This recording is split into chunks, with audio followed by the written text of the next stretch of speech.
Hello and welcome back again to my YouTube channel, The Mommy Jaja Vlogs. For today's video, magbabahagi ako ngayon ng mga tips, mga pampaswerte tips. Taon-taon, parte ng Chinese New Year ang paghahanda ng mga pagkain at mga paghahanda ng mga pampaswerte. Meron tayong mga ginagawa na mga pamahiin bilang pampaswerte sa darating na bagong taon. Ito ay ginagawa natin para makaakit tayo ng swerte, kasaganahan at prosperity sa ating tahanan. Unang tips ay maghanda ng palitaw, dahil ang palitaw ito ay para sa paglubog at mabilis ding pag-ahon at dikit-dikit ang samahan ng pamilya. Ang pangalawa ay maghanda din ng 13 na prutas na bilog at syempre matamis.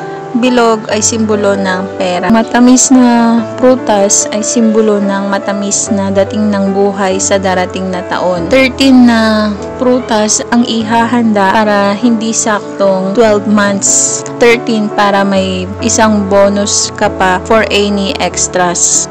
Maglagay din ng bulak sa wallet at bag para magaan ang dating ng biyaya. Panglima ay maglagay ng iba't ibang currencies sa wallet para makatravel sa iba't ibang bansa sa darating na taon. Maglagay din ng pera sa bawat baitang ng hagdan para pataas ng pataas ang biyaya, paunlad. Maglagay din ng pera o mga coins sa bawat pintuan at mga bintana para papasukin ang swerte at mga biyaya. Pagpatak ng 12 midnight, siguraduhin na puno ng pera ang lahat ng bulsa at mga bag para hindi kapusin buong taon. Maghagis din ng pera o mga coins pagpatak ng 12 midnight, pero siguraduhin na ang mga barya o mga coins will touch the ceiling para nag-uumapaw ang pera. Kapag hindi ito nag-touch sa ceiling,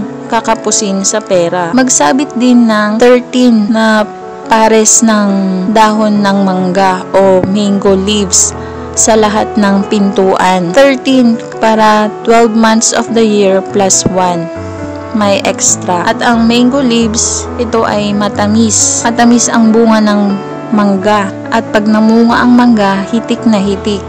Gamitin ang mga buong dahon ng mangga.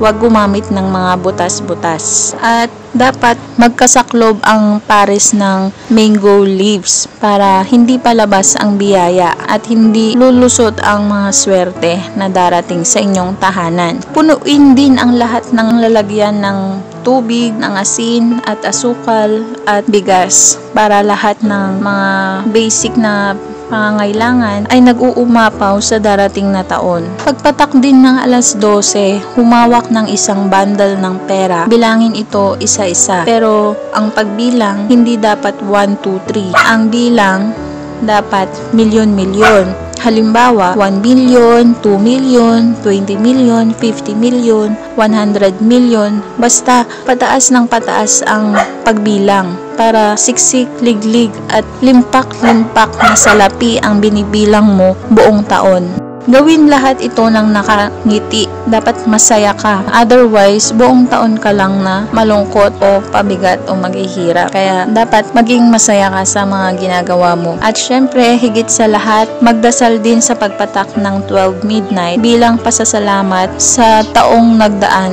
at manalangin para sa tuloy-tuloy na biyaya at swerte sa panahong darating na bagong taon. At yun lamang po ang mga pampaswerteng ito.